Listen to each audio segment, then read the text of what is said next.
Let's talk about naked, open, brazen corruption. The Trump administration is guided and shaped by it, emboldened by what they can get away with, while the American taxpayer watches their own hard-earned paycheck siphoned away by ever-growing gas prices, groceries, rent, and health care.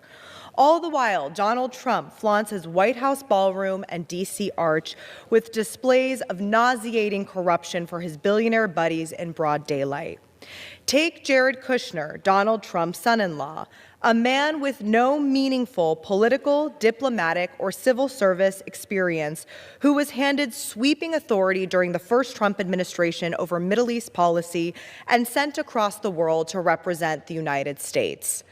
At the same time, his family's real estate empire in New York was in trouble after years of mismanagement and actively seeking foreign investment. Ladies and gentlemen, he sure found it. Kushner was shaping U.S. foreign policy while simultaneously building relationships with foreign leaders that would later become financially valuable to him, personally.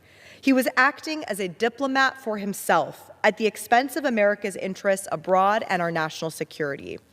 Kushner communicated directly with wealthy, high-ranking officials like Saudi Crown Prince Mohammed bin Salman, using unsecured and unauthorized channels like WhatsApp, with limited or no transparency and record-keeping regarding these official and ethically dubious conversations.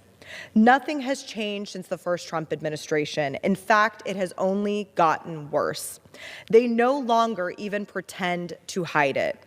While Kushner and Trump ally and billionaire friend Steve Witkoff meet with Gulf countries about matters pertaining to U.S. national security, they are also directly involved with selling massive billion-dollar deals to friends and family of the president. It's the largest corruption scandal ever seen in the United States, leading back directly to Donald Trump, members of his family, and top administration officials. Kushner is a private citizen. He is not subject to the rules and regulations of actual public servants, including background checks and requirements for a security clearance, negotiating America's foreign policy and matters of literal war and peace between the United States and Iran, some of the most consequential negotiations of the 21st century. Meanwhile, new reporting from the New York Times shows that Kushner is simultaneously soliciting $5 billion in new investment from the very same foreign governments with a direct stake in these negotiations. It would be too outlandish for a movie script, yet this is the reality in America today. An elite ruling class which makes policy decisions based on how it will affect their personal bottom line and using taxpayer-funded government to get rich at our expense. I mean, Trump is literally suing the IRS, which he controls, for $10 billion. Money straight from the taxpayers into his own pocket. But there is hope. All across the world, people are organizing and uniting against corrupt leaders who view government as a tool to enrich themselves and their friends. In Hungary, after 16 years of democratic backsliding and a state molded into a piggy bank for the elite, a broad coalition defeated Viktor Orban, despite him literally doing everything he could to rig the system in his own favor.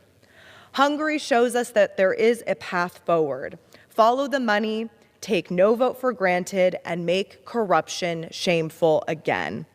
When Democrats take back the House in November, I will work to ensure that subpoenas fly out for every taxpayer dollar and cent that Trump and his family have spent during their time in office steering into their own pockets.